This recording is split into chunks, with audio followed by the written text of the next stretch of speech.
নশ্বর পৃথিবীতে সবকিছুরই ক্ষয় আছে, আছে ধ্বংস বিনাশ, কিন্তু কিছু কিছু জিনিস কিংবা কিছু কিছু মানুষের জন্ম হয় যেন নশ্বর পৃথিবীতে অবিনশ্বর হয়ে থাকার জন্য।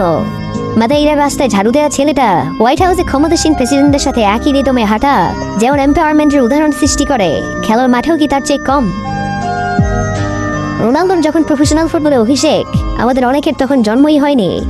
বিংশ শতাব্দী হিসাব টানলে সবার জন্মই রোনালদোর অভিষেকের পর।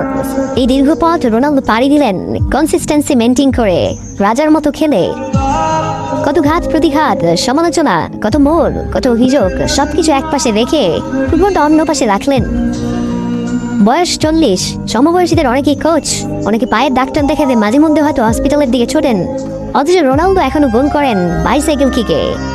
বয়স কেবলই সংখ্যা, এসব প্রবাদ আমরা কথার কথা হিসেবে ধরে নিতাম, কিন্তু কেউ কেউ থাকেন এসব প্রবাদ ও কল্পকথা কিংবা রূপকথার ঊর্ধ্বে। রোনালদো এই খরজন্মা তালিকায় সবার উপরে।